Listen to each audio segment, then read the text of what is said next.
Bonjour à tous. On est vraiment désolé du retard, on a des petits problèmes avec la technique, etc. Bon, on va pas vous faire un petit discours là-dessus. Donc merci d'être venus si nombreux à la demi-finale, ça fait vraiment plaisir de voir autant de monde concerné par l'éloquence. Donc je vous rappelle, si vous n'étiez pas là en quart, qu'on a mis en place un live tweet. Donc si vous voulez commenter la finale, commenter les joutes, faire des petits commentaires, il faut utiliser le hashtag BDE3X ou le hashtag Demosthène 2014. Et après il y a le hashtag Team Seda, Team Engel, Team Cuchart et Team de Guverlatiste, à vous de choisir. Voilà, donc on compte sur vous. Et enfin, nous allons accueillir notre jury qui est là en nombre. On va commencer avec Madame le professeur Christine Chaigne.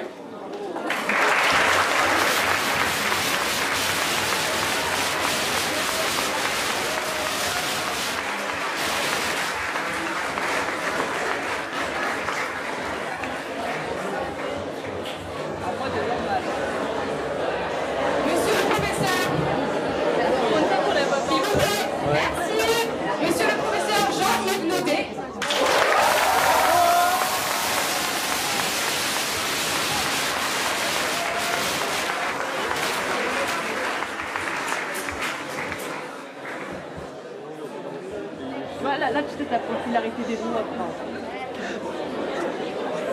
Non, c'est trop bon. Je vais faire un petit aparté parce que c'est quelqu'un de très spécial qui nous a contactés au cours de l'année puisqu'il a été lui-même participant au concours d'éloquence et il l'a lui-même organisé.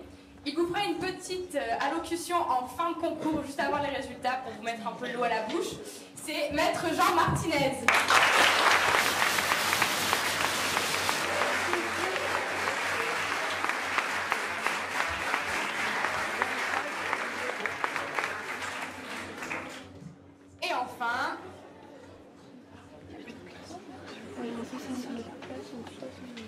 Et enfin, Monsieur Jean-Christophe Roda.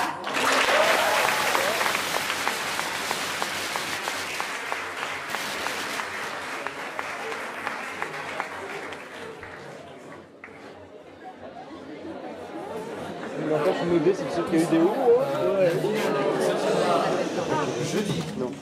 Jeudi à 17h30 à l'amphithéâtre Portalis. On a une petite nouvelle à vous annoncer.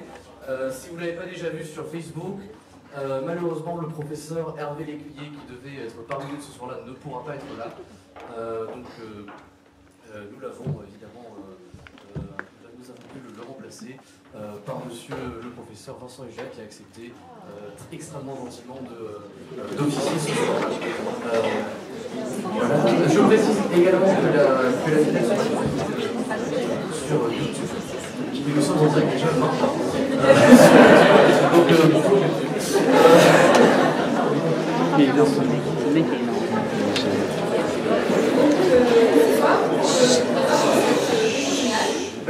Vous allez assister à deux joutes. La première sur le sujet « Les voies judiciaires sont-elles impénétrables ?» Le pour sera défendu par Mademoiselle Cuchart et le contre par Monsieur Engel. Et la deuxième joute sera sur le sujet « La terre est-elle bleue comme l'orange ?» Le pour sera défendu par Monsieur Seda et le contre par Monsieur de Guvernatis. Ensuite, concernant les temps de cette finale, le pour parlera d'abord 5 minutes, le contre 10 minutes, le pour reparlera 5 minutes, 10 minutes, pardon, le contre reparlera 5 minutes, et enfin il y aura 10 minutes de questions. Alors, je vous rappelle juste sur quels critères seront notés les candidats. Il y a 6 critères. Alors, la qualité d'expression, la qualité de l'argumentation, la diction, le respect du sujet, l'attitude face au jury et le respect du contradicteur. Ces critères ne sont pas hiérarchisés, le temps n'est pas un critère. Et nous allons pouvoir commencer tout de suite avec la première chose. Les voies judiciaires sont-elles impénétrables avec qui défendra le pour Madame Eva Cuchart.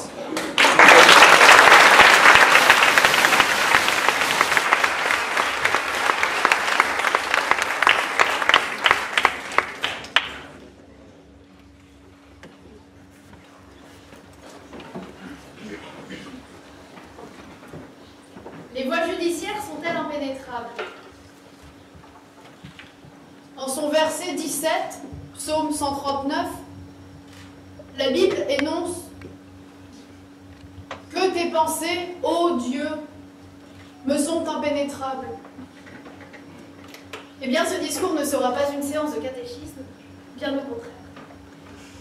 Zeus, 17 ans, la fleur de l'âge et l'essence en émoi, s'adresse à Thémis, sa douce déesse de la justice, en ces mots. Que tes voies, Thémis, me semblent impénétrables. Alors que, après mon appel, j'ai attendu des mois durant, tu ne m'as répondu que des mois plus tard que tu étais dégoûté de moi et que tu ne voulais plus me voir. Tu as ajouté que si je continuais à me pourvoyer ainsi, tu casserais définitivement et que je ne pourrais plus te voir.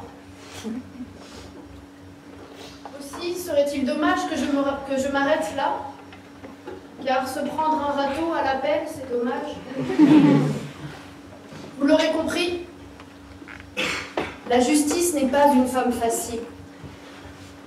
Aussi, tandis que vous tentez de la saisir, elle vous fuit. Après votre demande, ces délais d'attente sont si longs. Plus vous l'approchez, plus elle s'éloigne. Et alors que vous êtes parvenu à la saisir un jour, elle vous vole tous vos biens et amis. La justice est impénétrable. La justice est incompréhensible pour qui ne la saisit pas. La justice émise ne se laisse pas avoir facilement. Il faut avoir plus d'un tour dans son sac. Aussi,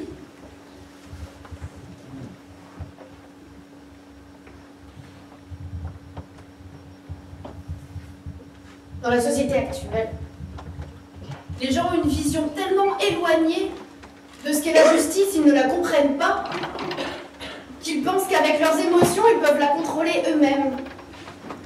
Ils n'ont pas tout à fait saisi ce qu'elle était, et qu'il existait déjà un avant et un après.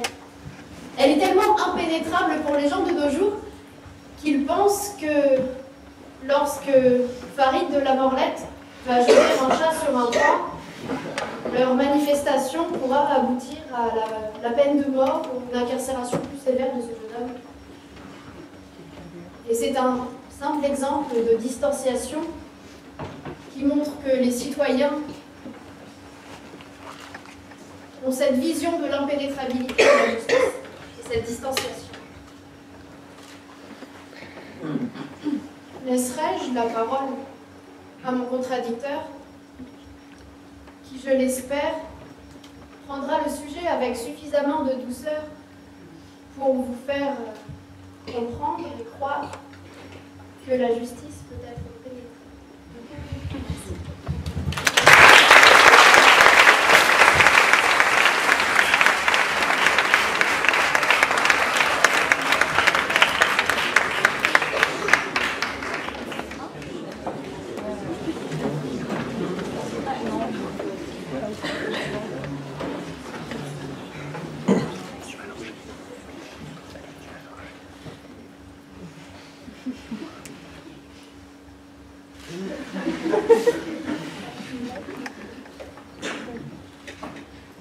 Voici la manière dont j'aurais dû commencer mon exposé et la manière dont tout professeur en droit devrait commencer son cours si les voies judiciaires étaient réellement impénétrables.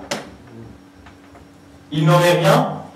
Il me faut alors user de la parole afin de vous démontrer que ces voies, bien que parfois complexes, sont ô combien pénétrables.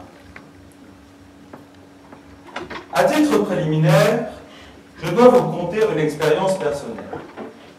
I had a dream, dirait Martin Luther King, car c'est un rêve en question. Par un dimanche pluvieux de février, alors que mes yeux abîmés par une lumière blafarde, je ne pouvais ingurgiter une goutte de café en plus. Et voilà que je m'endormais tendrement sur un bout de papier trop peu entamé à mon goût. Morphée vint me cueillir et m'envoûta l'esprit. D'un coup, j'étais là, debout, vêtu d'une magnifique robe rouge flamboyante. J'étais juge d'un soir, dans un tribunal vide et sentant le bois usé. En face de moi, une jeune fille blonde, pleine de verve, tentant de me démontrer farouchement qu'elle avait raison. Je reconnus là ma contradictrice, mademoiselle Charles, et mon esprit comprit qu'il fallait que j'use des voies judiciaires afin de donner ma décision. Je connaissais tout, le moindre petit article du code pénal. J'avais pénétré le droit, la justice et les voies judiciaires. Mais ne vous trompez pas, l'inconscient permet bien des choses. Nous ne pouvons déterminer le caractère pénétrable d'une chose uniquement par nos super talents de héros rêveurs. En effet, je vais vous le démontrer, la pénétrabilité des voies judiciaires comprend bien des facettes. En tout premier lieu, il faut voir que la pénétrabilité, c'est une pénétration matérielle. Ceci veut dire que c'est un mouvement par lequel un corps matériel va en pénétrer un autre. Pardon. De ce fait, il faut dès à présent s'intéresser à deux grands principes de notre droit. Le premier, c'est bien entendu l'accès au tribunal, tribunal compris en tant qu'édifice matériel. Le justiciable doit pouvoir entrer dans ce tribunal, y pénétrer. Le deuxième, c'est la publicité des débats. Avec ces deux principes, nous permettons à nos justiciables d'entrer dans les édifices judiciaires et ainsi toute situation peut en résulter, même les plus extrêmes. Nous avons vu notamment qu'en 1985, lors du procès de Georges Courtois, la cour d'assises de Nantes avait été prise en otage par celui-ci, où je dois citer également Joe Chill, le célèbre tueur des parents de Batman, qui s'est à son tour fait tuer lors de son procès. Tous ces exemples ont pour but de démontrer combien l'enceinte judiciaire est pénétrable. Mais il faut également s'intéresser au châtiment corporel au Moyen-Âge. Je m'explique. Parlons de la guillotine, parlons de la pendaison, parlons du pilot.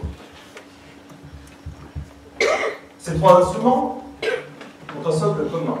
C'est le fait que nous allons inviter ou obliger le justiciable à pénétrer ces instruments afin de recevoir leur sentence. Pour la guillotine, nous pouvons voir que la pénétration est réciproque, puisque le condamné, posant sa tête dans l'encolure prévue à cet effet, vient se faire transpercer par une balle. Mais revenons à nos moutons. Certaines choses sont considérées comme étant impénétrables par nature. Prenons l'exemple du diamant, n'est-ce pas le matériau le plus dur du monde? Aujourd'hui, grâce au progrès de la science, nous pouvons le transpercer. L'art également. L'art est considéré comme la matérialisation de l'œuvre de l'esprit, et en ce sens est si précieux et si complexe qu'on ne peut le pénétrer. Tout cela est faux, il faut le voir. Et certains artistes nous ont démontré que nous pouvions pénétrer une œuvre d'art. C'est l'exemple de José Rafael Soto qui a prévu et créé une œuvre d'art dans laquelle les spectateurs devaient traverser. C'est l'exemple également de Ben ou de Dali qui ont créé des pièces dans lesquelles il fallait pénétrer afin de découvrir certaines choses. Donc pénétrable matériellement, oui, les voies judiciaires sont pénétrables. Et s'il faut voir qu'elles sont également pénétrables intellectuellement, au sens de la compréhension. Est-ce à dire que le droit, et plus précisément les voies judiciaires, sont impénétrables et donc incompréhensibles? Assurément non. La raison en est simple. Nos juges, quand ils prennent leurs décisions, ne doivent-ils pas les motiver au sens du principe de l'égalité? Ainsi, ils doivent rester dans le carcan des textes édités par le législateur. De plus, l'adage « nul n'est censé ignorer la loi » vient renforcer cette obligation des justiciables, qui doivent alors se renseigner sur leurs droits et le pénétrer. 3 acteurs permettent de rendre les voies judiciaires pénétrables. Parmi ces 3, l'exemple le plus emblématique est probablement celui des professeurs de notre brillante université. Ne sont-ils pas là pour nous inculquer la science juridique afin de la comprendre, de la pratiquer ensuite et peut-être de l'inculquer à d'autres? Si nous considérons que les voies judiciaires sont impénétrables, nous considérons que l'œuvre de nos chers professeurs est inutile. Je n'irai pas jusque-là. Hier, alors que je tentais difficilement de pénétrer le sujet qui m'est donné de traiter, une amie s'est alors esclaffée et m'a dit « Si tu galères trop, mets du lubrifiant. » Lors de cette remarque, je me suis alors demandé ce que pouvait être le lubrifiant permettant de pénétrer plus facilement les voies judiciaires. La réponse était bien. Ne s'agit-il pas de ce gratin d'avocat que la Cour jette?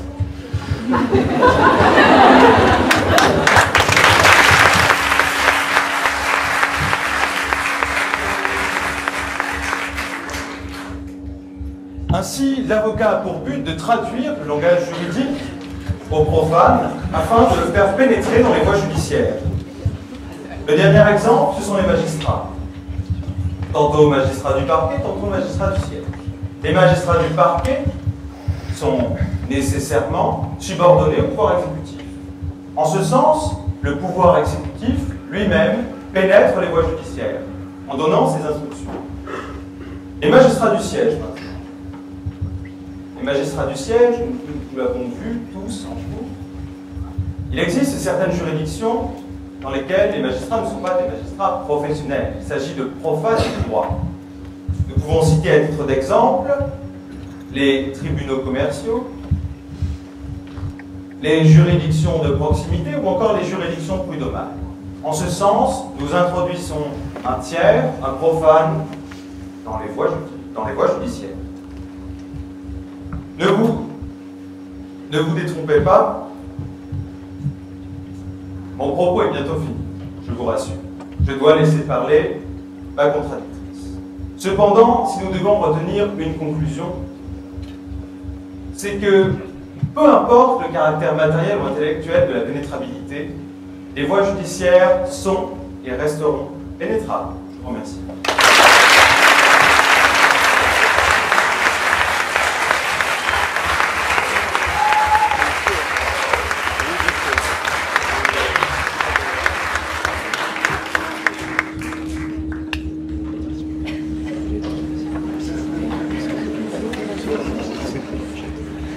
Tout d'abord, votre tentative et peut-être votre préférence pour le transformisme qui vous plaît ne vous aidera pas forcément à atteindre le but que vous recherchez. De plus, comparer l'acte de transpercer à celui de pénétrer peut être douloureux et également vous amener quelques bénéfices. Aussi reviendrai-je au centre du sujet. Ou donc, comme Aristote, tandis que nous pouvons avoir une définition très objective de ce qu'est la justice, les lois écrites, rédigées, tout à notre portée, Proudhon et Aristote y ajoutent une sensibilité de l'humain et de la société. La justice, c'est la capacité de chaque homme à vivre en communauté en respectant des règles morales ou écrites qu'il s'impose. Et on se rend compte que dans cette justice, il y a de l'inégalité. Il y a une inégalité de fait entre les hommes. Et tandis que la justice est égale pour tous, le rôle de qui est donc de rétablir cette égalité par une forme d'équité? C'est le rôle du juge. le juge, la bouche de la voix, va apporter sa subjectivité au droit pour rétablir cet équilibre. Ainsi, Pierre Bourdieu, un sociologue, disait dans son ouvrage « Les héritiers, les étudiants et la culture » que le droit était une forme d'élitisme. Comme vous le dites, il est enseigné à la faculté. Mais nous sommes une élite. Vous le savez. Nous sommes une élite et nous y avons accès après nos études. C'est extrêmement complexe. Mais observez donc qui se retrouve en prison. Quelles sont les masses les plus importantes que vous retrouvez entravées par la justice? Ce sont les classes sociales les plus pauvres. Ce sont les classes sociales les moins éduquées. Cette forme d'élitisme existe donc. Et il faut le contrebalancer par la subjectivité. Ainsi donc, si la justice ne respectait pas cette égalité entre les hommes, serait-elle justice? Ainsi, dans toute sa complexité, la justice est impénétrable. Et ce n'est pas les plus de 70 codes français qui vous diront le contraire. Et vous qui parlez de la maîtrise des codes pénals, peut-être connaissez-vous ces fameux articles dont les dispositions renvoient à un article, qui renvoie à un article, qui renvoie à un article, qui renvoie à un article, qui renvoie à l'article initial. Ainsi, c'est tout à fait pénétrable par le premier venu, par n'importe qui. Et ne parlons pas là du droit technique. De façon très intéressante, l'impénétrabilité a été abordée par Kafka dans son livre Le procès, dans lequel Joseph K., durant toute l'histoire, se retrouve dans une situation kafkaïenne dans laquelle, alors qu'il est accusé, alors qu'il n'a rien fait, toute la procédure de la justice finit par le prouver, par le rendre lui-même coupable de ce qu'il n'a pas fait. Il s'auto-convainc de sa culpabilité. Et au chapitre 9, intitulé « À la cathédrale », il se rend dans une cathédrale et là, il y rencontre un abbé. Et cet abbé lui raconte une histoire. C'est la parabole de la loi. Dans cette histoire, un fermier venu des champs se trouve devant la porte de la loi où il rencontre une sentinelle. Il lui demande alors s'il peut pénétrer par la porte, et c'est ces mots qui sont utilisés par Kafka, je crois qu'il avait été informé du sujet. Et la sentinelle lui répond que non, pas pour le moment. Il lui demande alors s'il pourra y accéder plus tard. Elle lui répond « Je ne sais pas, mais pas pour le moment ». Alors il tente d'accéder par la porte et la sentinelle lui dit « Faites ce que vous voulez, comme dirait Chevalier Las Palais, c'est vous qui voyez. Mais je suis puissante, je vous ai prévenu. Et dans les portes qui suivent, je ne suis que la dernière des sentinelles, et ils sont de plus en plus puissants. Moi-même, à la 3e sentinelle, j'ai été effrayée tellement il était impressionnant, et je suis repartie. » Alors l'homme, dépité, qui pensait que la loi devait être accessible pour tous, tout le monde, en toutes circonstances, s'assoit sur l'escabeau que lui offre la sentinelle et reste assis. Les années passent, et alors qu'il se retrouve au seuil de la mort, il s'interroge, une illumination. Comment se fait-il que personne d'autre n'ait demandé à y accéder? C'est parce que cette voie vous était réservée à vous seul. Ainsi, il comprend que durant toutes ces années, il aurait pu y accéder, mais que par la contrainte de la force, il n'y était pas allé, alors qu'il lui suffisait de passer le pas de la porte. On comprend par cette histoire que Joseph K., le personnage du roman de Kafka, comme le paysan, se retrouve face à la difficulté d'accéder à la justice, en raison de toutes les difficultés procédurières qui s'y mêlent. Vous avez certainement des proches autour de vous qui ont des problèmes d'accès à la justice. c'est cher, c'est long, c'est onéreux. C'est pas pour rien qu'il existe les modes alternatifs de résolution des conflits et qui se multiplient d'ailleurs. Ainsi, la justice et ses voies sont extrêmement difficiles d'accès. Le symbole même de la justice nous le prouve. Qu'est-ce que la justice? Une balance, un glaive, un bandeau. Le glaive, faites attention. Le symbole de la répression, la justice tranche. La balance, la justice établit le pour, le contre, avant de trancher. Et surtout, comment pourriez-vous pénétrer les voies judiciaires si la justice porte un bandeau? Ainsi, n'oubliez pas que l'essentiel est invisible pour les yeux. On ne voit bien qu'avec le cœur, disait le Petit Prince, et pas seulement une citation qu'on va trouver sur les skyblogs.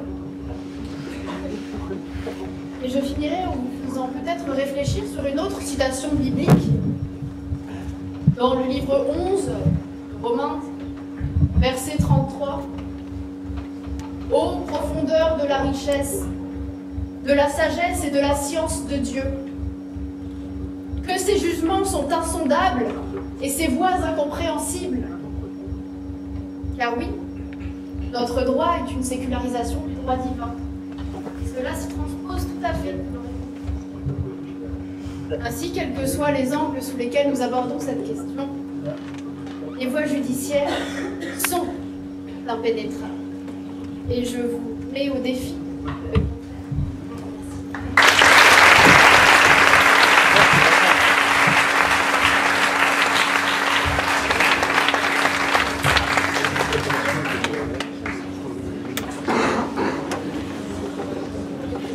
Chère contradictrice, je me permets de faire une petite parenthèse.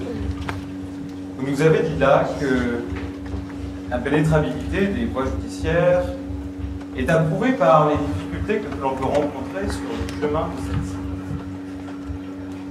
Je vous rejoindrai bien évidemment sur ce sujet-là.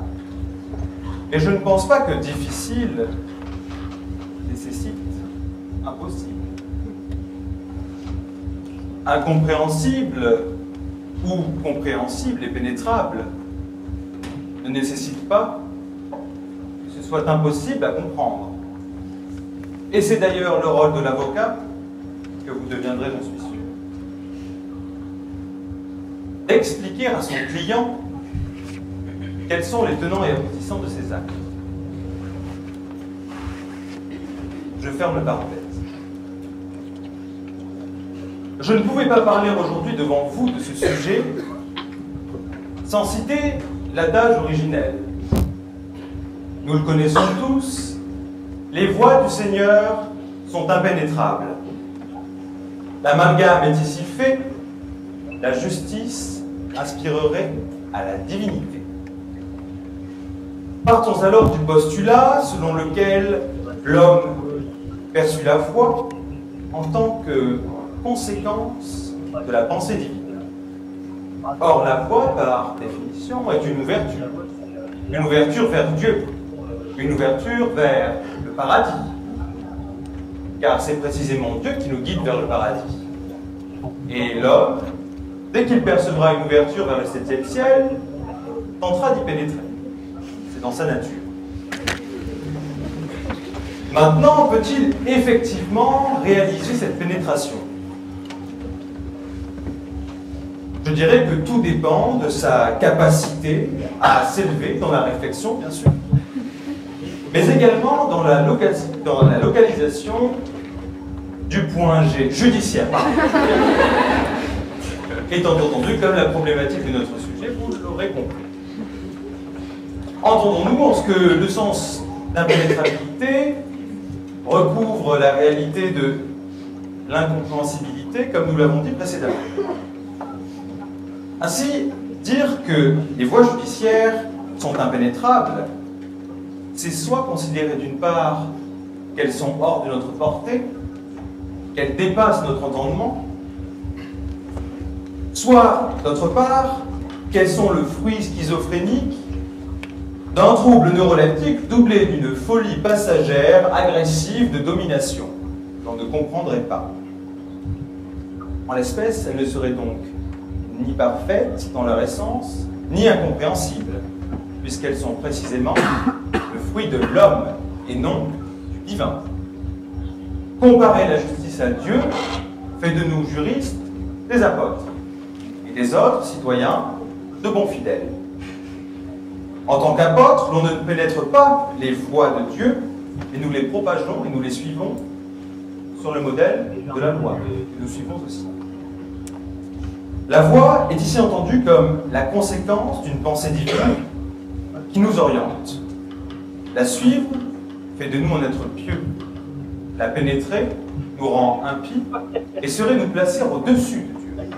Or, bien au contraire, tenter de comprendre les cheminements de la loi, c'est précisément d'être de meilleurs juristes et donc de meilleurs apôtres de la loi, mais non de Dieu.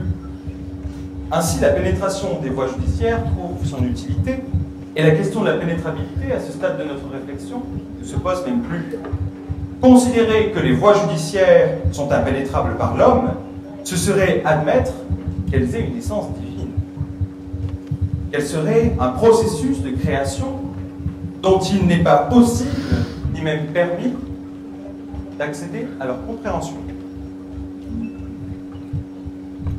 Le principe des voies divines, c'est justement d'avoir été prises par Dieu. Et de ce fait,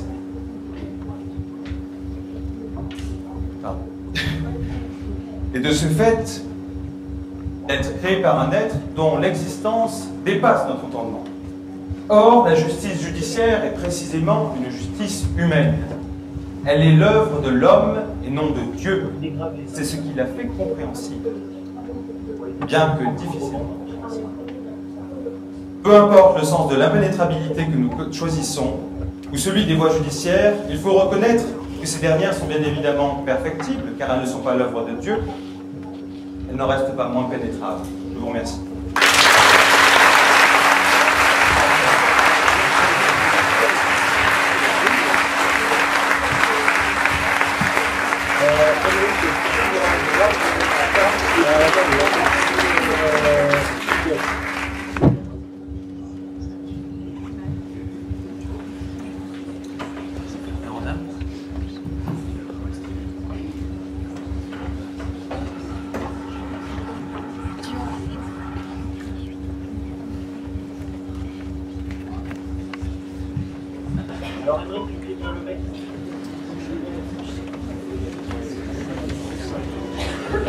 Évidemment, pas de questions ce soir.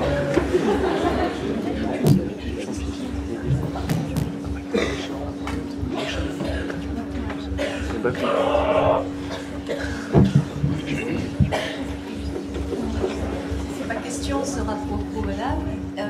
Vous avez cité tout à l'heure Kafka. Et peut-on alors considérer que l'absurde est éloquent? D'abord, l'absurde permet de tenir l'attention du jury. Cette question n'a-t-elle pas retenu votre attention? L'absurde permet d'aller au-delà de ce qui est évident. Et alors de se dépasser. Qu'est-ce que l'éloquence? C'est un dépassement de soi. L'absurde permet également de dire que la justice n'est pas impénétrable parce que la citation originelle vient du divin. Or, certainement est-il plus facile de retenir un décalogue plutôt que l'ensemble des lois morales et humaines, et que leur construction justement humaine est encore plus incompréhensible. Tel était d'ailleurs votre propos. Peut-être cette question répond à votre réponse. L'absurde permet de se dépasser et donc parfois d'être éloquent. Mais il ne faut pas oublier qu'il faut toujours se recentrer et revenir au point de départ. Je ne vous demanderai pas quels cours de quels professeurs de droit sont impénétrables. Que de vous n'a fait la question sans oser y pénétrer. En revanche, ma question s'adresse à tous les deux. Si le sujet avait été les voies judiciaires sont-elles impénétrables, VOIX, est-ce que ça aurait changé votre réflexion?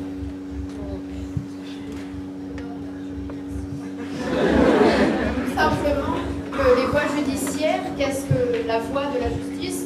C'est le juge. Ainsi, le propos aurait-il été plus axé sur ce qu'est le juge et ce qu'il dit. Et, vous l'aurez remarqué, cela a été sensiblement abordé. De toute évidence, la réponse aurait été la même.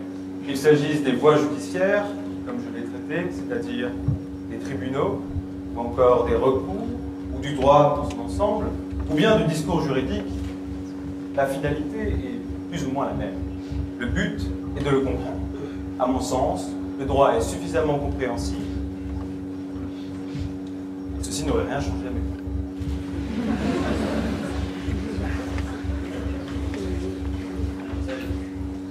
Dire que les voies de la justice sont impénétrables, ça n'est pas condamner les avocats. Et fort heureusement, c'est parce que les voies de la justice sont impénétrables que, Monsieur Martinez, si je puis me permettre, vous n'êtes pas au Pôle emploi actuellement. Et c'est parce qu'elle est impénétrable pour certains que la profession d'avocat a de longues années.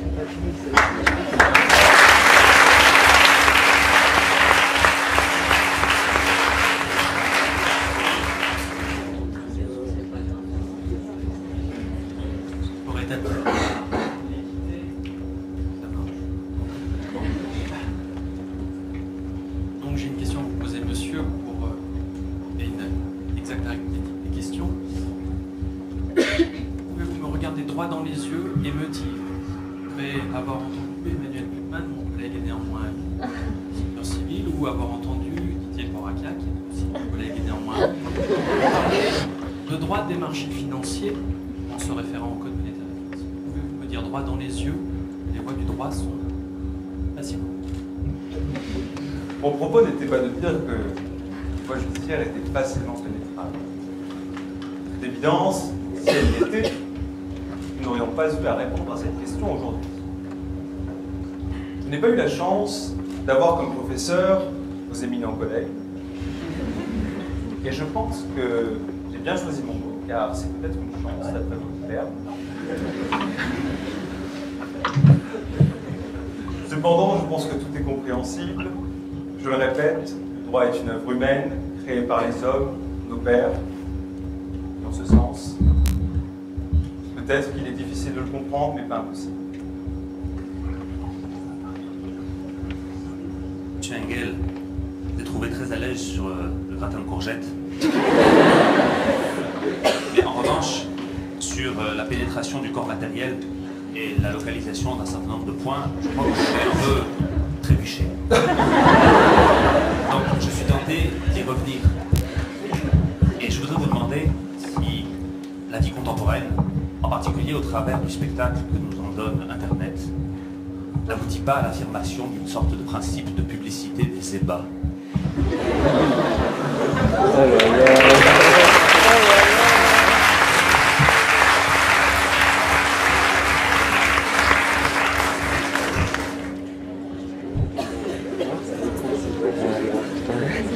Si je dois faire une définition du principe de publicité des ébats, il faudra nécessairement que je fasse l'analogie avec la publicité des débats. Il s'agirait donc de dire que nous permettons à tout citoyen de pénétrer les ébats. Ceci amènerait à quelques extrémités, croyez-moi. Je pense qu'il s'agirait donc d'un acte sexuel de groupe qui me paraît tout à fait difficile matériellement, mais pas impossible.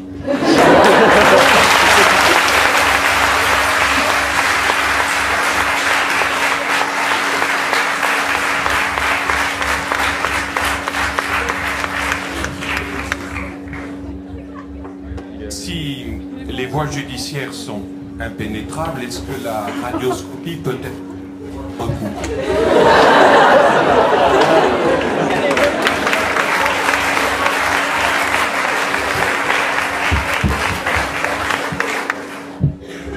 Vous connaissez, monsieur d'un grand sage chinois. Peut-être même était-ce là cité dans la Bible.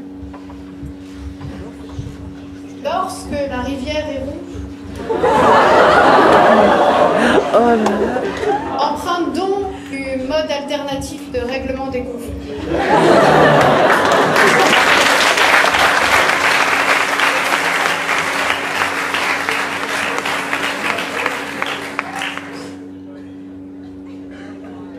Devant cette belle parole, je me sens un peu désarçonné. Et je dois dire que du sage chinois au singe chinois, il n'y a qu'un pas. Mademoiselle Bouchard a... Excusez-moi, j'en perds mon latin. Apparemment, je suis vraiment choqué par cette remarque. Se demander qui est le singe, qui est le sage. Nous verrons à l'issue.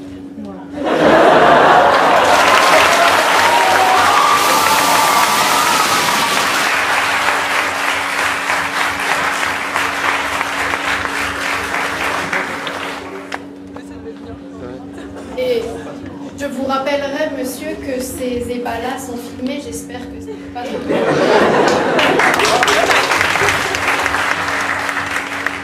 Je vous remercie de votre prévoyance.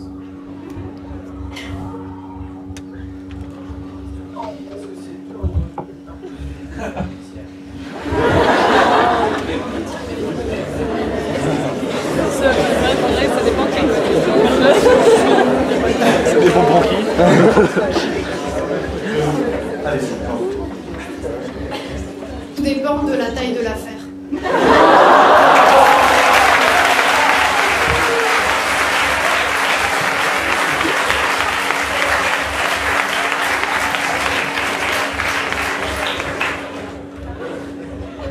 De toute évidence, je me fierai à l'expérience de mademoiselle Bouchard.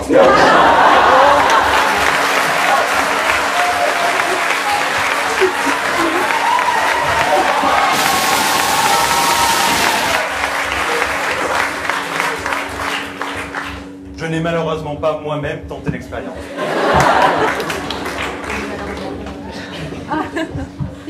Eh bien, vu vos attirances pour le transformisme, peut-être cachez-nous des choses. Je vous laisserai découvrir ça après cette...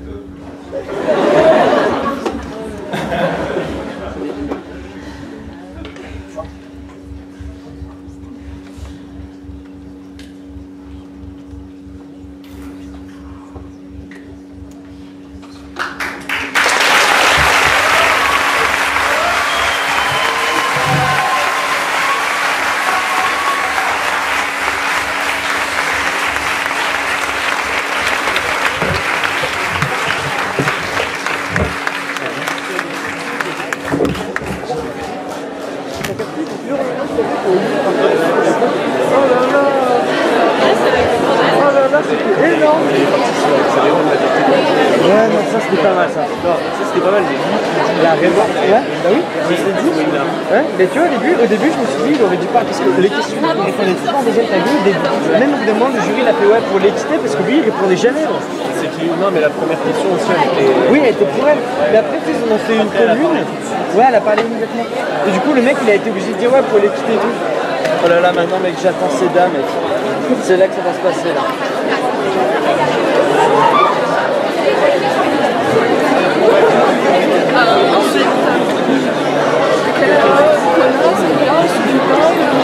Tu peux surveiller la caméra 2 secondes, je vais juste sortir voir face à Nathan.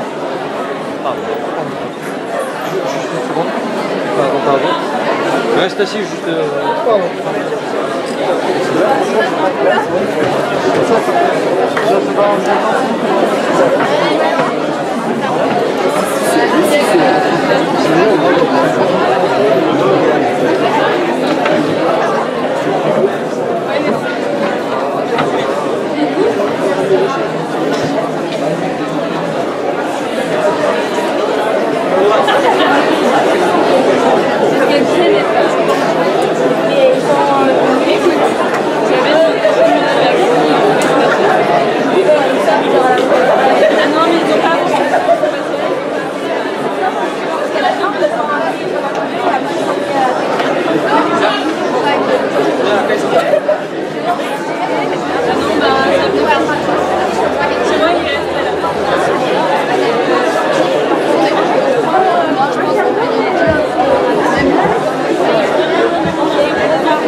Il arrive. On parle au téléphone. Il est au téléphone.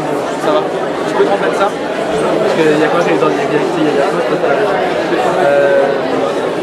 lorsque vient en écrit qui filme le candidat de gauche. C'est sans plus attendre la deuxième journée de cette demi-finale. L'ATR comme une orange. Contre le reste. Avec ce soir, défendra le pour M. Frédéric Sénat.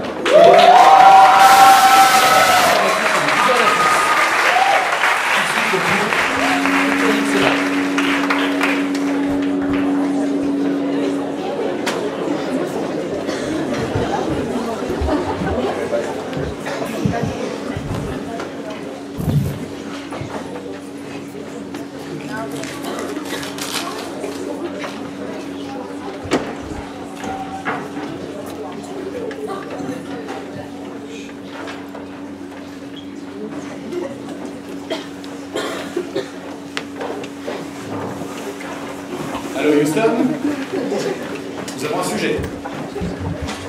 La Terre est-elle bleue comme une orange? Demande autorisation de décoller pour prendre un peu de hauteur sur le sujet. Merci. Faisons des réserves d'oxygène. Espérons que notre vaisseau ne connaîtra pas le même sort qu'Apollo 1, qui a brûlé avant même le décollage, et même Apollo 13, qui a dû faire demi-tour alors qu'il partait vers la Lune. Ça y est, on décolle. Nous venons de dépasser l'atmosphère. Gageons que ça permettra à cet échange d'atteindre un niveau stratosphérique. Nous sommes plus tard, et nous avons une parfaite vision de la Terre. Elle est encore plus belle que sur Google Earth. Et là, qu'est-ce que je vois qui se dresse face à moi? Un objet identifié, alors à toute vitesse, une météorite de Vivernacis. Si jamais elle me percute, je risque de me retrouver seul dans l'espace, comme Sandra Bullock, dans le bluffant Gravity.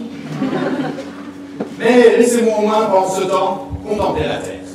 Laissez-moi la regarder. La Terre, notre planète. Il y a une majuscule. On parle bien de notre planète. Elle est belle, elle est bleue, c'est la plus grande et la plus massive des 4 planètes telluriques devant Mercure, Vénus et Mars. Et alors que je n'ai à rêver au voyage sur Mars, ça me fait penser que j'ai bien fait de voter Jacques Cheminade. La Terre, née il y a 4,6 milliards d'années, la seule planète connue à avoir su développer la vie qui est née dans l'eau. En effet, c'est le quartz et l'argile qui ont permis aux molécules de s'associer et de créer une forme primitive d'ADN. Évidemment, quand on la regarde, c'est le bleu qui frappe, c'est cette eau, cette même eau qui représente 70% de la surface de la planète. Ainsi, Paul Éluard a déclaré « La Terre est bleue ». C'est le titre de son poème, qui est donc dans le premier chapitre composant le recueil, l'amour et la poésie. Il a écrit pour sa muse, Gala, qu'il a malheureusement quitté pour Salvatore Dali. Et donc le premier vers est le suivant. La Terre est une orange bleue. Alors pourquoi le rapprochement entre la Terre et l'orange? Eh bien, c'est la dimension sphérique. On parle de plénitude sphérique, à la fois pour l'orange et pour la Terre, dans la mesure où la sphère unit, crée des liens, lie les âmes. Et l'orange, c'est également le fruit que l'on donne à Noël. C'est le fruit de la fête, de la joie, de la vie. Et le bleu est la couleur de l'azur. Le bleu est la couleur de l'évasion. Et le bleu est aussi la couleur de la paix. Écrire sur les cieux, cela inspire Paul Éluard. En effet, quand il dit une étoile nommée azur dans la forme terrestre, il parle de Gala. Quand il dit la chevelure d'orange au cœur du monde, il parle de la chevelure dorée et blonde de Gala. Quand il dit que Gala est le miroir de la Terre, c'est qu'à l'apparence de félicité du globe terrestre. Voilà pourquoi, pour Éluard, la Terre est une orange bleue. Le bleu, les yeux de Gala, et l'orange, renvoyé par le soleil. Certes, l'association des deux couleurs peut nous interpeller. Et pourtant, l'orange et le bleu sont ce qu'on appelle deux couleurs complémentaires. Quand on prend les 3 couleurs primaires, le rouge, le jaune, le bleu, on mélange ensemble le rouge et le jaune, on a du orange. L'orange est une couleur secondaire.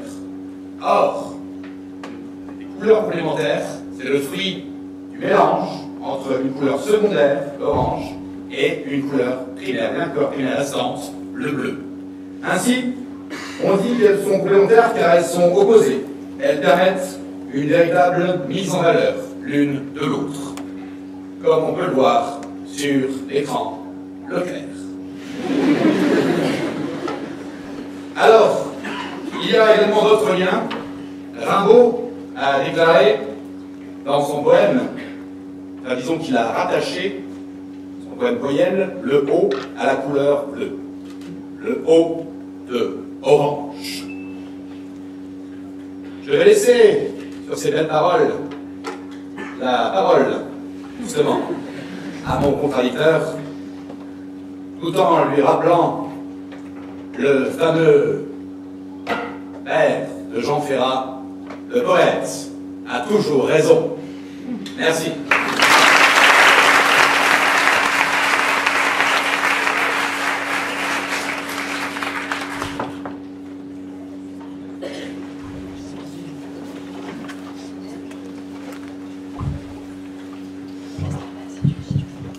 Mesdames et messieurs du jury, chers auditeurs, toutes les œuvres d'art sont des énigmes. Le fait que les œuvres disent quelque chose, et en même temps cachent, placent leur caractère énigmatique sous l'aspect du langage. C'est la remarque de Théodore Adorno, compositeur de musique, sociologue et philosophe allemand. La terre est bleue comme une orange. Ce poème de Paul Éluard, paru en 1929, a tout d'une énigme. Il semble nous dire quelque chose, mais en réalité, son véritable message est tout autre. Cher auditoire, il n'y a qu'en m'attaquant à cette phrase d'Éluard, ainsi qu'aux idées qui en sont le soutien nécessaire, que je pourrai véritablement traiter le sujet. Car ne vous y trompez pas, ce poème d'Éluard est la référence unique du sujet qui est le nôtre.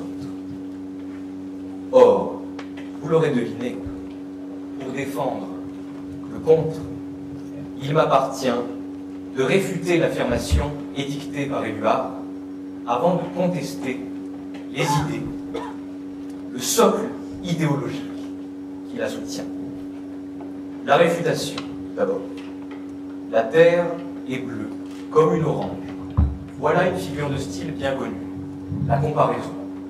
On identifie immédiatement le comparé, la terre, le comparant, l'orange, et le comparatif, comme.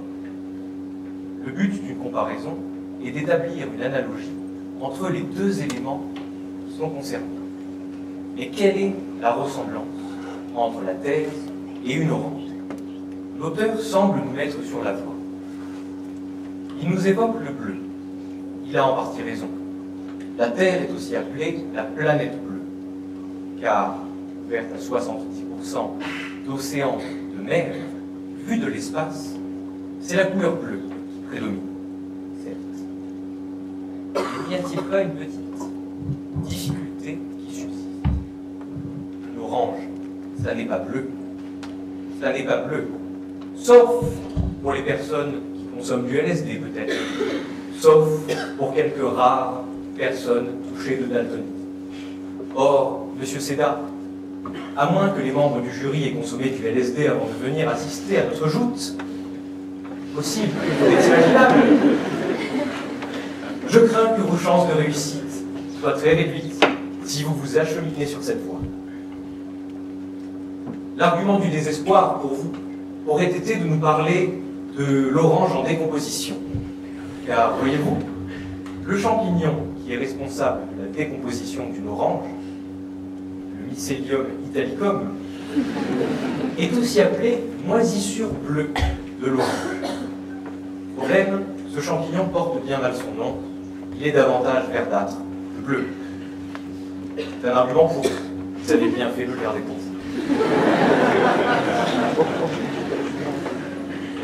Maintenant, écarter la question de la couleur bleue, le point commun entre la Terre et une orange ne serait-il pas la forme? nous nous représentons tous la Terre comme une sphère parfaite, et l'orange, elle aussi, nous paraît ronde. Sauf que la Terre, mesdames et messieurs, est aplatie au niveau des pôles. Le verdict de la science est sans appel. Si la Terre est bleue de loin, l'orange, quant à elle, est loin d'être bleue. Il n'y a dès lors aucun élément de comparaison possible, plausible même, entre la Terre et une orange. Alors bien sûr, en poussant l'herméneutique, c'est-à-dire l'art de l'interprétation des textes, jusqu'à son point extrême, il est toujours possible de trouver quelques petites similitudes entre deux éléments que pourtant tout oppose. Et ce serait alors tomber là dans le sophisme, dans le byzantinisme. En définitive, l'affirmation d'Éluard est bien réfutée. C'est un non-sens. Mais alors, pourquoi ce non-sens? On arrive sur le terrain du message caché du poème, de l'idéologie que sous-tend ce poème. Or, cher jury, avant de le contester, il faut le comprendre. Pour le comprendre, il faut replacer l'œuvre et son auteur dans leur contexte. Paul Éluard a participé au courant dadaïste, avant d'être l'un des chefs de file du surréalisme. Le dadaïsme est un mouvement intellectuel, littéraire et artistique qui, pendant la Première Guerre mondiale, s'est caractérisé par une remise en cause de toutes les conventions, par une remise en cause des contraintes esthétiques et rationnelles. Quant au surréalisme, c'est lui aussi un mouvement artistique, sauf que lui vise à dépasser notre perception du réel, en libérant le processus créatif de toute emprise de la raison. En résumé, le surréaliste est un savant mélange de deux personnages issus des sketchs des Inconnus. J'ai nommé Juan Romano Choucalescu et Skippy le gourou. En somme, c'est une sorte de fou, juste un peu mystique, qui se fout de la gueule du monde, mais avec une certaine crédibilité, et qui tente d'atteindre une totale liberté de pensée cosmique vers un futur réminiscent. Plus sérieusement, l'un des thèmes récurrents des surréalistes, c'est le langage. Le langage, c'est notre capacité à exprimer notre pensée et à communiquer au moyen de signes vocaux, gestuels et autres. Leur démarche de surréaliste consiste à explorer le langage, mais surtout à le débarrasser de nos conceptions habituelles des mots. Par exemple, Magritte, ce peintre belge, surréaliste bien connu, a peint une pipe, sous laquelle il a écrit la légende suivante. Ceci n'est pas une pipe. On voit bien la volonté de déconstruire le langage. C'est une obsession, Paul Éluard. Il veut, je cite, libérer le langage pour changer la vie. Pour y parvenir, il a notamment recours, en bon surréaliste, à l'écriture automatique. Vous savez, cela consiste à prendre une feuille blanche, un stylo, et écrire tous les mots qui vous passent par la tête, sans aucun souci d'esthétique ou de cohérence. Tiens, il ressort des études poétiques que La Terre est bleue comme une orange a été écrit avec ce moyen, l'écriture automatique. On comprend mieux cette cacophonie poétique. On comprend mieux cet imbroglio de mots sans sens. Ce qu'on peut reprocher à la démarche surréaliste, c'est qu'elle constitue un relativisme extrême, une sorte de nihilisme artistique. Le nihilisme, du latin nihil, rien, consiste à prétendre que le monde est dénué de tout sens, de tout but, de toute vérité. Alors certes, le langage a un caractère arbitraire, puisqu'il repose sur des mots dont la signification est donnée de façon arbitraire par les autres. Mais à trop travestir les mots et leur signification, ne court-on pas le risque de détruire les instruments grâce auxquels nous percevons le réel? Le philosophe français Jean Baudrillard critique les surréalistes et parle d'une extermination du réel. Pensez-y, l'instrument essentiel par lequel nous percevons le monde qui nous entoure, c'est la pensée, la raison. Rappelons-nous Descartes. Cogito ergo sum. Je pense, donc je suis.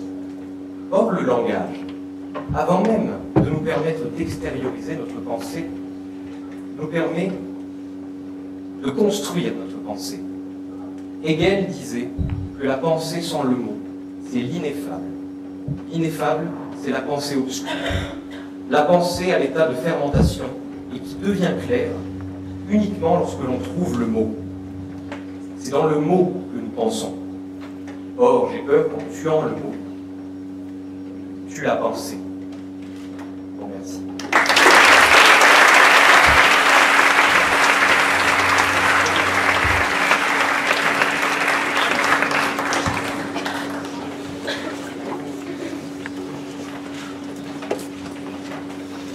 Monsieur, avant de proclamer l'argumentation que j'avais prévue à votre effet, le puriste que je suis se doit de dresser, je suis même troublé, par l'affirmation selon laquelle Skippy viserait un futur réminiscent, alors qu'on parle bien de nouvel âge réminiscent. Je me sentais obligé. Par contre, je vous ai senti quelque peu heurté par la pensée, par le surréalisme. L'association de l'orange et du bleu, dont je parlais tout à l'heure. Mais, visuellement, il n'y a pas forcément de matière à être heurtée dans la mesure où les couleurs n'existent que parce qu'on les voit, dans la mesure où elles renvoient des ondes. Et ce sont ces ondes, par les cônes qui sont contenus dans la rétine, qui vont elles-mêmes nous donner cette perception des couleurs. Alors certes, il y a des daltoniens, il y a des aveugles, il y a des consommateurs de LSD, certes. Mais au fond de chacun, il y a une sensibilité, même chez ceux qui balancent des chats. Et c'est cette sensibilité-là qui va nous permettre d'être émus devant l'association du bleu et de l'orange de Éluard. Et parce qu'ils sont symboliquement très forts, les termes du sujet, la terre, l'orange et le bleu, sont présents dans la mythologie et aussi dans la religion. Dans la religion, le bleu est la couleur de la Sainte Vierge.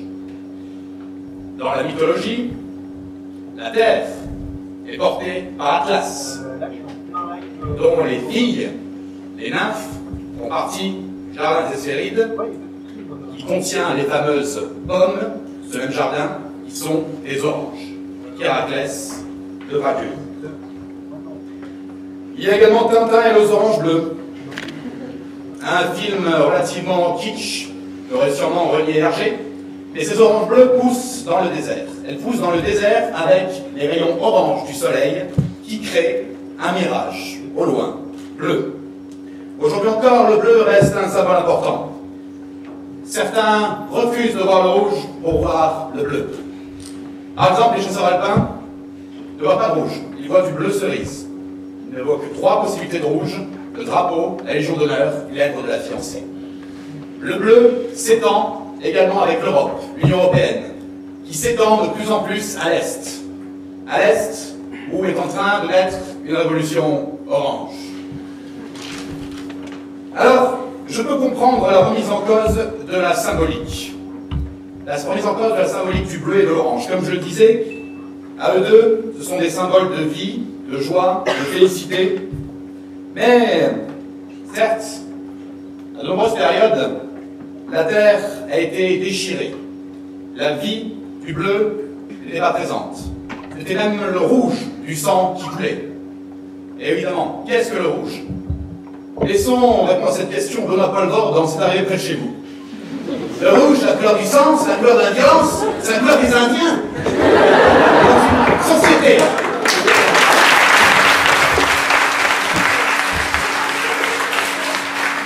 Dans une société où le principal fléau est la violence, ils vont foutre des briques rouges au HLM. Et le rouge, ce n'est pas que ça. Le rouge, c'est aussi le phénix qui renaît de ses cendres. C'est aussi le feu à la naissance, ou à la renaissance de chaque flamme. C'est la renaissance d'un amour. Et parce qu'on a vu souvent rejaillir le feu dans l'ancien volcan qu'on croyait trop vieux, et qu'il est, paraît-il, des terres brûlées donnant plus de blé qu'un meilleur avril. Et quand vient le soir, quand un ciel flamboie, le rouge et le noir ne s'épousent-ils pas? Là où Jacques Brel nous interpelle, c'est que le rouge va faire irruption dans le noir, dans le néant. Ainsi, le noir n'est pas une couleur dans la mesure où le noir ne renvoie pas d'onde. Le rouge va tout de même réussir à exister là-dedans. tout ça pour dire que chaque couleur a une symbolique bien plus riche que celle auquel on veut la cantonner. Et donc la Terre, si on voit large, peut toujours être une orange bleue. Mais, puisque nous traitons de la Terre, promenons-nous sur le globe. Allons en Chine. Parce que, comme nous sommes sur YouTube en direct, je sais que les Chinois nous regardent. Donc j'ai un message pour les Chinois. Chui Godin, tous les nazis Yipu. Ce qui veut dire, pour rester dans le thème, Chinois, aussi manger 5 légumes par jour.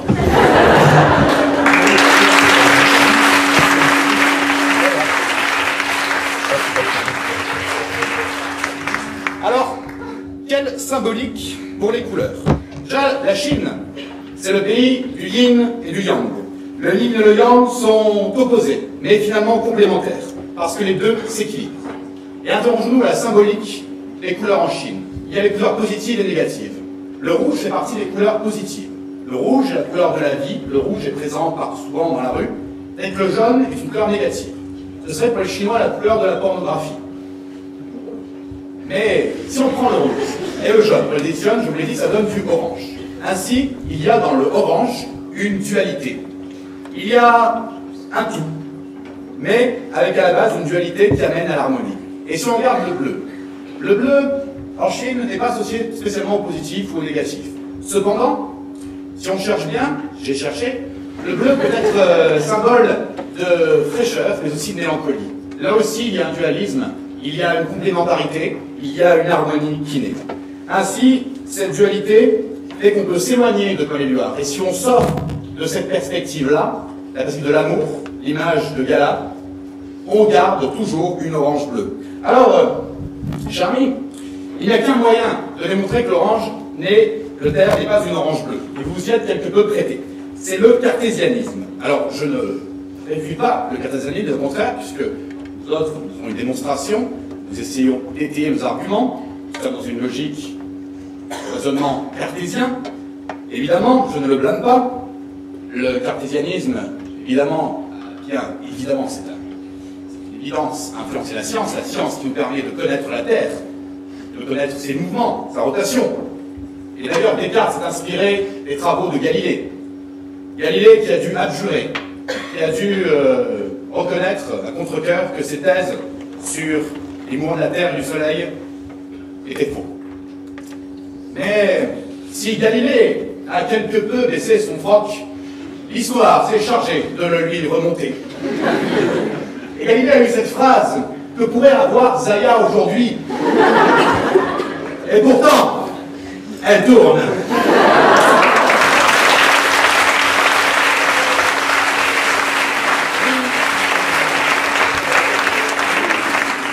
Alors, ainsi le cartésianisme à outrance, c'est reconnaître qu'un fait constaté par tous ne peut être reconnu que d'une seule et même façon. C'est-à-dire qu'à partir du moment où on a démontré que la Terre est une planète tellurique, ça a été prouvé, on ne peut reconnaître que c'est une orange bleue. Mais à ce moment-là, on bâillonne la poésie, on bâillonne le poète.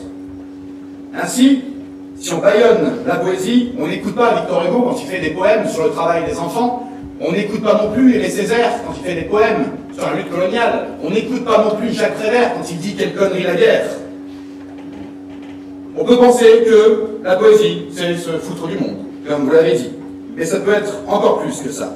D'autant plus que Descartes veut s'affranchir des fausses sciences et s'affranchir de la chimère du rêve.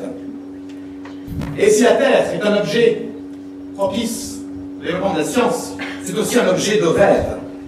L'écrivain Borowski attribuait le rêve au phosphore contenu dans les poissons que l'on trouve dans l'eau de cette planète bleue. Et le rêve, c'est les couleurs, c'est le grand enfant que nous sommes, chacun d'entre nous. Ça nous renvoie à notre enfance. Rêve la vie en couleur, c'est le secret du bonheur. Peter Pan, je vais ouvrir tes yeux aux délices et aux merveilles de ce voyage en plein ciel au pays du rêve bleu, Aladdin. Gloire à la terre, gloire à l'aube où Dieu paraît, au fourmillement Dieu ouvert dans la forêt, aux fleurs, au nid que le jour dort. Gloire au blanchissement nocturne des sommets. Gloire au ciel bleu qui peut, sans s'épuiser jamais, faire des dépenses d'aurore. Victor Hugo. La terre nourrit la poésie. Et l'orange, pour sa consistance et pour tout ce qu'elle représente, nourrit le poète. Cher public, mesdames et messieurs les membres du jury, mon temps de parole touche à sa fin. Pour traiter d'un sujet aussi global, j'espère avoir été haut en couleur.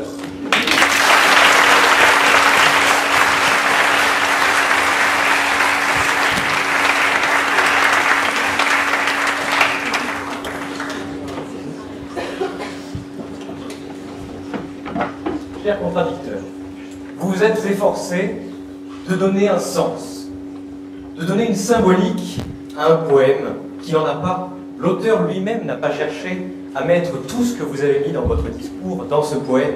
C'est une écriture automatique. Ne lui faites pas dire plus qu'il n'a voulu dire. Vous avez été ému par ce poème. Ne m'en voulez pas de ne pas partager votre émotion. Vous nous avez parlé de symbolisme. Que de symbolisme.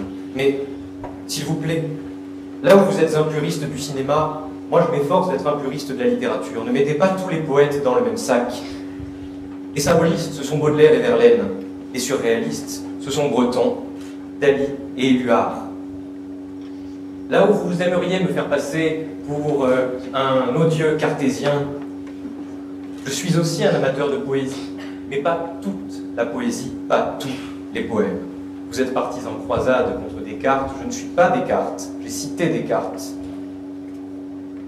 Mesdames, Mesdemoiselles, Messieurs, pourquoi êtes-vous ici? Certains ont sûrement vu de la lumière et sont rentrés. Je vois déjà quelques sourires approbateurs. Et tous les autres, pourquoi êtes-vous ici? Vous êtes venus voir, entendre ce qu'est l'éloquence. Mon contradicteur et moi, nous nous efforçons de vous en donner un exemple. Mesdames et messieurs les membres du jury, votre rôle, ce soir, est de juger l'éloquence. Or, quelle ironie! Monsieur Seda, qui nous a montré à quel point ses talents d'orateur étaient élevés, est en train d'enterrer l'éloquence. Surprenant. Pourquoi enterre-t-il l'éloquence? L'éloquence, c'est l'art de bien parler. Bien parler pourquoi? Pour persuader, bien sûr, pas pour vendre des pantoufles, même si on peut être très éloquent en vendant des pantoufles. Qu'est-ce que la persuasion? Comment persuade-t-on? Avec des arguments, avec la raison, avec des démonstrations.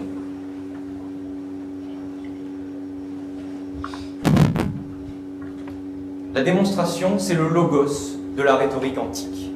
Sans démonstration, point de persuasion, point d'éloquence. Or, comment prétendre bien parler?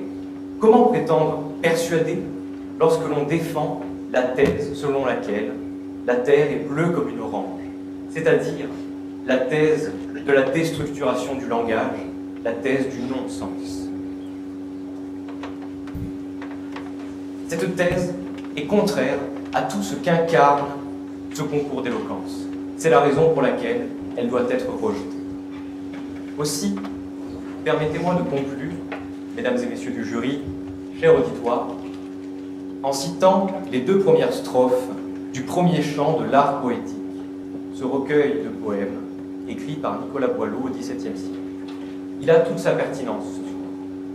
Parce qu'en dépit du fait qu'il a été rédigé il y a voilà maintenant 300 ans, Boileau avait déjà perçu toute l'importance, toute la signification du mot. L'importance du mot dans le langage et dans la pensée. Je vous en laisse seul juger. Il est certains esprits dont les sombres pensées sont d'un nuage épais, toujours embarrassé. Le jour de la raison ne le saurait percer. Avant donc que d'écrire, apprenez à penser. Selon que votre idée est plus ou moins obscure, l'expression la suit, ou plus nette, ou plus pure. Ce que l'on conçoit bien s'énonce clairement, et les mots pour le dire arrivent aisément. Surtout, quand vos écrits, la langue révérée, dans vos plus grands excès, vous soient toujours sacrés.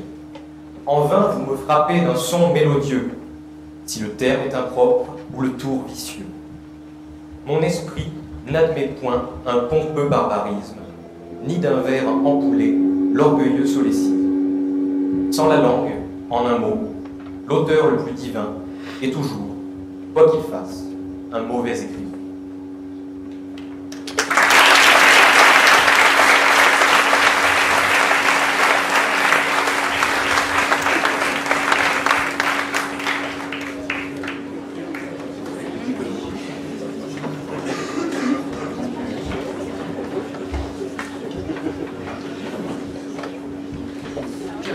Merci. Vous avez convoqué Descartes, Hegel, Baudrillard. Je convoquerai Michal. Je vous poserai la question. Qui a volé l'orange?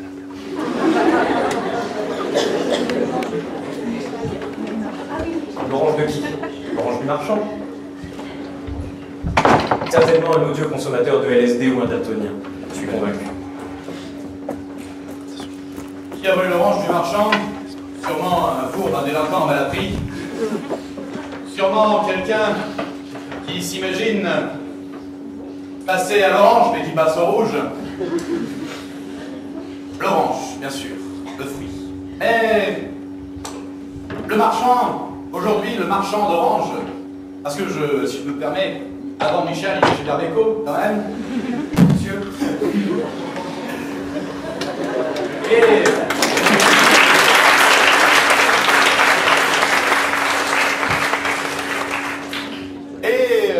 Force est de reconnaître que depuis l'époque de Gilbert Bécaud, les magasins de détaillants de fruits d'orange sont quand même moins nombreux et ils laissent leur place à des supermarchés, des grandes surfaces, comme par exemple Leclerc, dont je parlais tout à l'heure, Orange.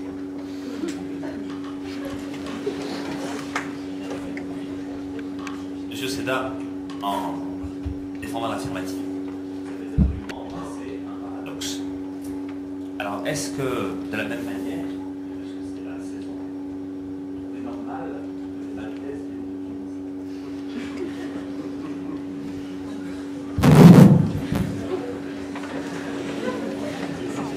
Le fait que des Maltaises viennent de Tunisie.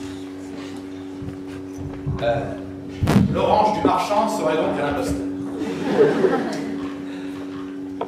Eh bien, j'avoue ne pas être un assez fin connaisseur d'orange, de pulpe, dans ce domaine-là, donc j'avoue qu'en tant que consommateur de base, qui essaie tant bien que mal de manger 5 légumes par jour, tous les jours bien sûr, je suis en famille, ce n'est pas forcément le cas, j'ai du mal à percevoir qu'on puisse être heurté en tant que consommateur par cela. Après évidemment il y a la perspective écologique, évidemment, dans laquelle je ne pas, c'est insipide. Mais quand vous parlez de paradoxe, je ne suis pas forcément d'accord, je suis le terme de paradoxe pour ce que je viens de démontrer, parce que ça va, comme je le disais, il y a une dimension poétique qui va bien au-delà, et j'ai envie de parler de Star Wars. Par exemple, dans Luke Skywalker, qui est dans son vaisseau, donc qui est un exemple scientifique, un exemple de logique qui marche bien.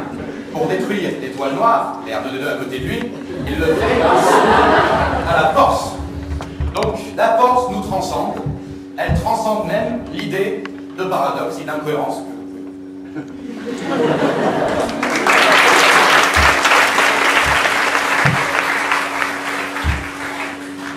Avant de poser une question, je voudrais dire combien j'ai été intéressé par votre définition automatique. Il consiste, si j'ai bien pris des notes, à écrire tous les mots qui passent par la tête sans. Jusque-là, c'est la définition.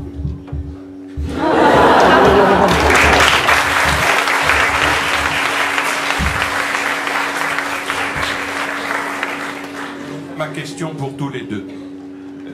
Selon Gala, Julie Gallier, l'orange bleue, et Valérie Trier-Villers est-elle une courge verte?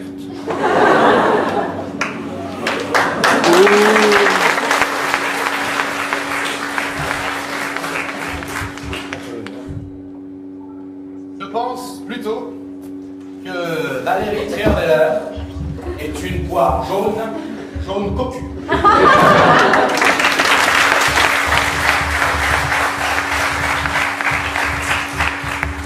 Avant de répondre directement à la question, permettez-moi une petite remarque dénuée de toute modestie. Votre définition des copies d'examen me fait songer que vous n'avez pas encore eu l'honneur de m'avoir comme étudiant.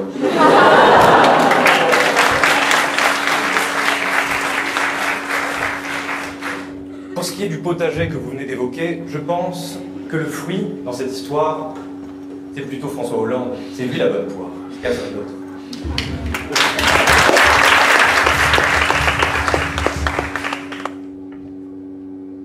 Question pour tous les deux. Des questions d'orange. De l'orange, on passe à la mandarine. Et de la mandarine, on passe au mandarin. Et donc, nous revoilà en Chine. Peut-on alors considérer, avec les Chinois, que la Terre...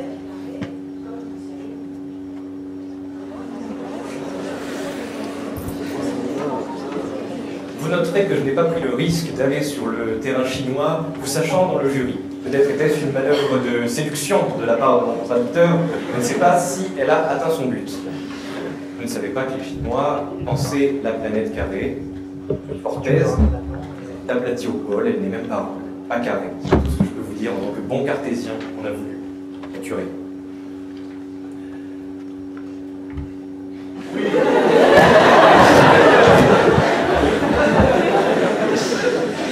Je vais faire donc essayer de répondre de manière cartésienne à votre question, puisque nous ne sommes pas dans le domaine de la poésie, donc on peut. Alors, je pense que évidemment les Chinois feraient bien de, s'ils pensent comme ça encore aujourd'hui, de s'équiper, comme le fit Galilée, de divers objets tels que le télescope pour pouvoir se rendre compte de l'incohérence. Mais ils peuvent le faire sans... Je pense qu'ils peuvent le faire sans quitter leur domicile, car, comme le dit Lao Tzu,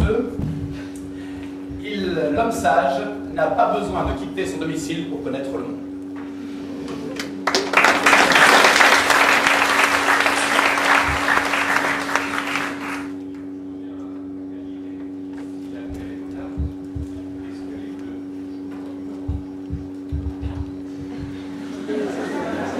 Si la Terre est plate, disons que cela nous ramène à des années et des années en arrière, mais si la Terre est plate, en effet, il y a la même masse d'eau, il y a toujours 70% d'eau qui s'écoule forcément pour retomber on sait où. La Terre reste bleue, certes, et d'autant plus qu'elle a la forme d'une pizza au fromage bleu. Réponse comme une pote. Si la Terre est plate, j'essaye de me figurer la chose, mais je n'y arrive pas. Je pense que même Galilée n'en avait pas la conviction. Galilée, comme vous l'avez dit, savait que la Terre était ronde. Il ne le savait pas avec un télescope, parce que d'un télescope, on a du mal à voir notre propre Terre.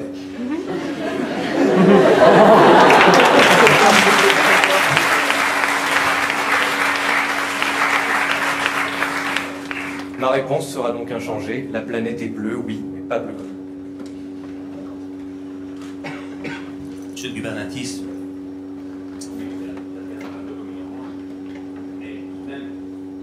vous avez évoqué les stupéfiants. Est-ce que vous ne pouvez pas admettre que parfois, Lucie est dans le ciel avec le diamant? On ne va pas avoir le même fournisseur, vous et moi, monsieur Martinez. Désolé, je ne l'admettrai pas. Je ne l'admettrai pas. Quoi que vous vouliez me faire, à vous question.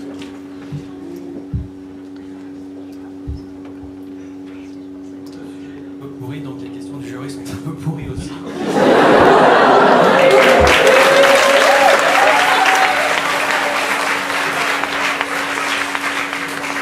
Collègue. Non. Tel mécanique.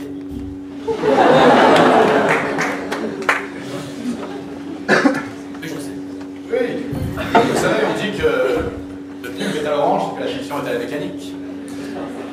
Mais à ce sujet, l'orange est-elle mécanique? Orange mécanique, c'est avant tout un roman d'Anthony Burgess avant d'être un film de Stanley Kubrick. Et c'est également, donc, pour les aparté pour bien situer la chose. C'est également donc le nom du roman qui est en train d'écrire l'écrivain qui, au moment où sa femme se fait violer par ce qu'on appelle les Drugis. Et donc justement on parle de Drugis parce que Anthony Burgess a voulu créer une mythologie, un langage, en associant justement des termes comme l'orange, comme la mécanique.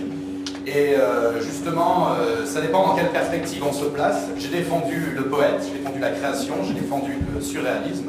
Donc oui, évidemment, dans ce contexte-là, l'orange est définitivement mécanique. Question de cinéma pour un cinéphile. Je suis bien désarmé. Je vais faire ce que je peux. Effectivement, le film s'inspire d'un roman de M. Burgess.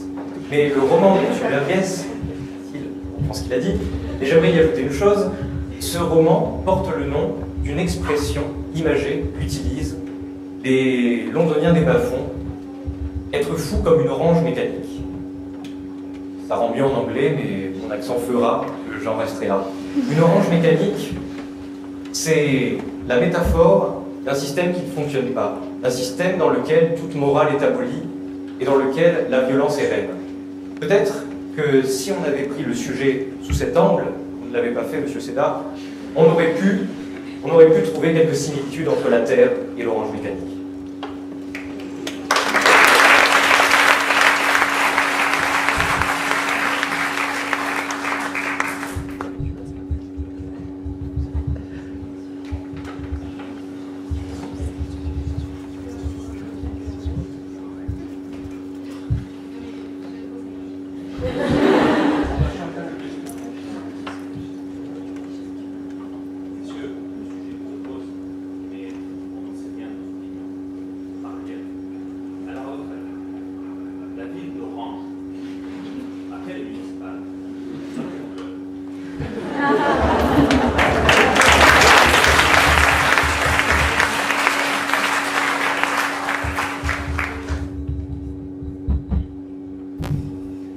Poser une bien bonne.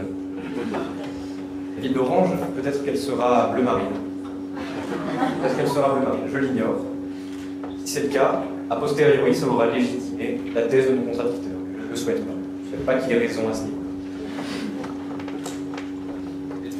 Effectivement, dans le département du Vaucluse, le bleu marine est de plus en plus courant. Donc peut-être que l'orange sera bleu marine, mais une orange qui pourrit a tendance à aller vers le bleu. Ça sera son peu cas.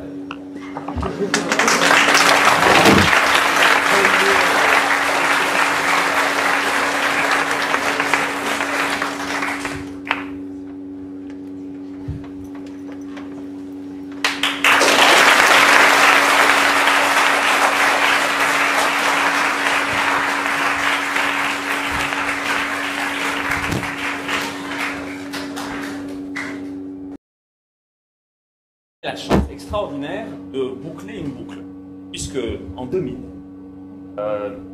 dans les murs de cette faculté, j'ai eu la chance de participer à la création. Je suis devenu entre-temps avocat et j'ai été invité par les organisateurs du cours à participer au jury. Je voudrais en profiter pour donner une petite image en archi-condensé de ce qui a changé.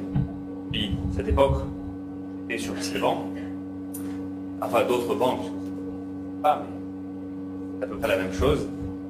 Et ce qui n'a pas changé, et ce sur quoi vous pouvez donc compter. Ce qui a changé, par exemple, c'est qu'à l'époque, on stockait les sujets du concours d'éloquence sur un outil qui va vous sembler relever de la préhistoire, qui s'appelle une disquette, 3 pouces et demi. Ce qui a changé aussi, c'est que j'imaginais pas à l'époque que ce que je voyais comme un dièse sur une partition deviendrait un hashtag extrêmement in pour faire des tweets à partir du concours d'éloquence. À l'époque, on entendait les recruteurs venaient nous dire que c'est mieux d'envoyer une candidature sur papier. Chose qui s'est encore disparu si j'en juge par les candidatures que moi maintenant je reçois comme avocat. Donc évidemment, ce qui a changé, c'est la part des nouvelles technologies. L'emprise peut-être même des nouvelles technologies dans nos vies. avec les chances, les risques peut-être, mais les chances que ça recèle. Mais en même temps, il y a des choses qui n'ont pas changé. Ce qui n'a pas changé, c'est que hier, comme aujourd'hui, soyez-en absolument sûrs, le monde et la France ont besoin de juristes. Ont besoin de personnes qui, au-delà de la connaissance des lois, sont capables de pratiquer le raisonnement juridique. Cette capacité particulière qui consiste à rechercher des solutions en confrontant des principes les uns par rapport aux autres, sans céder aux facilités des slogans ou aux effets de mode. Et de ce point de vue-là, la France a besoin de juristes dans ses entreprises, dans sa société tout entière, et peut-être même aussi dans sa politique. Et il y a une deuxième chose à changer. Que cette faculté vous donne une excellente formation. J'ai eu la chance d'être étudiant ici entre 1998 et 2002, après parti à Paris, à Sciences Po et à la Sorbonne. Je n'ai jamais cessé d'être fier de la formation que j'ai eue. Contact de professeurs qui cultivent l'indépendance d'esprit et qui participent à former des esprits libres. Ça, c'est important pour affronter le monde. Donc je pense que cette formation est une chance et que vous pouvez la saisir comme un qui vous permettra de réussir de grandes choses.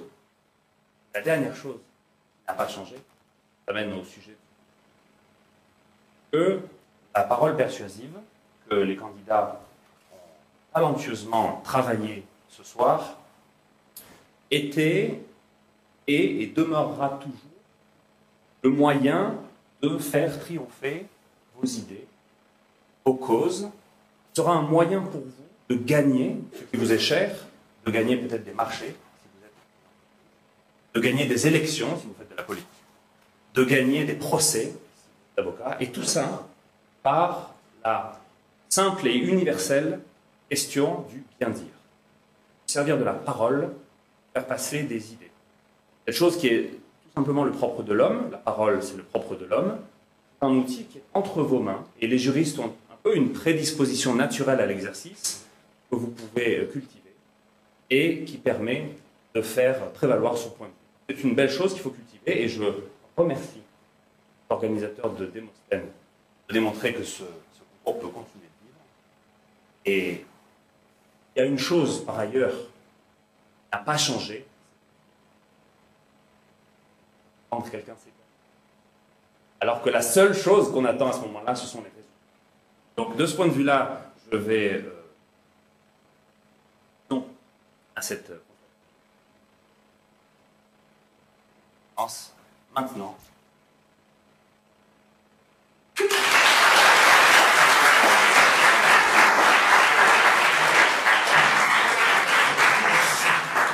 On va encore un peu abuser de votre patience puisqu'on va demander aux candidats de venir récupérer leurs cadeaux.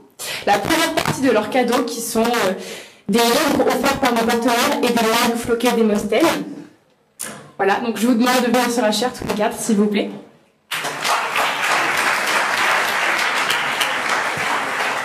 Alors ce soir, de superbes cadeaux offerts par les éditions Lamy. Exactement, très bon éditeur de droit qui nous offre donc ces beaux livres, les Lamy Association, tome 1 et 2, Lamy Social et Lamy Fonction Publique Territoriale, Gestion et Finances des Collectivités Territoriales, tome 1 et 2, et Lamy Social, Droit Pénal des Affaires. Voilà, donc tous ces cadeaux vous sont offerts, en tout cas à tous les candidats de ces demi-finales, avant de passer évidemment aux résultats. Voilà, et vous avez évidemment d'autres cadeaux qui seront offerts par nos autres partenaires qui sont Dalloz, LexisNexis et Francis Lefebvre. Nous allons passer maintenant. Vous très bien, nous allons maintenant annoncer les résultats. Et juste après, on annoncera également les sujets de la finale, qui aura lieu donc dans 2 jours, et les candidats tireront les pour et les contre. Nous allons tout de suite annoncer les résultats du premier duel, qui opposait donc Madame Cucharz et Monsieur Engel. Sur le sujet, les voies judiciaires sont-elles impénétrables? Le vainqueur de ce duel participera donc à la grande finale. Et le vainqueur de ce duel est Mademoiselle Cucharz.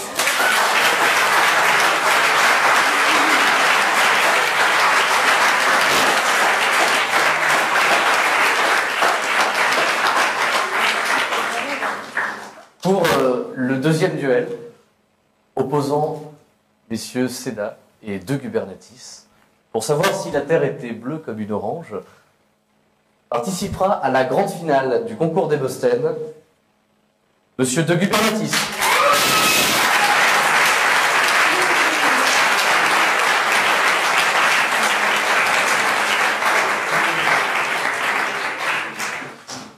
Je vais demander encore à la petite finale de tirer les pour et les contre. Le sujet étant: un bon fils peut-il être un mauvais garçon? Monsieur Seda défendra le contre et monsieur Engel le pour.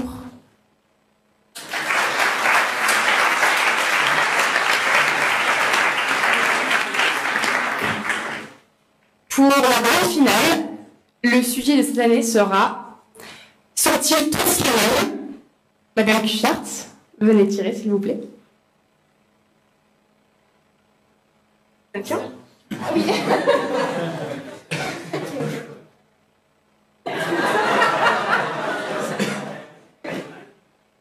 J'espère que tu l'as pas plié en 8 minutes. Ah oui, c'est perdu. Alors on va en refaire un, non? On va en refaire.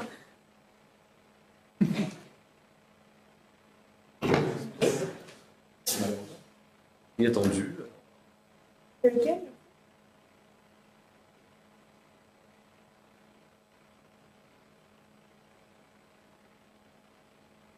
Oh là là. Le contre.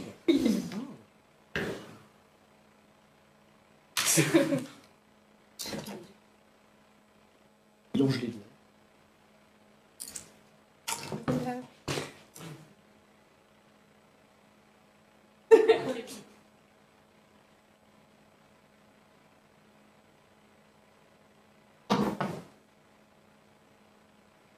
Madame Kuchartz défendra la pour et monsieur De Gubernatis le contre.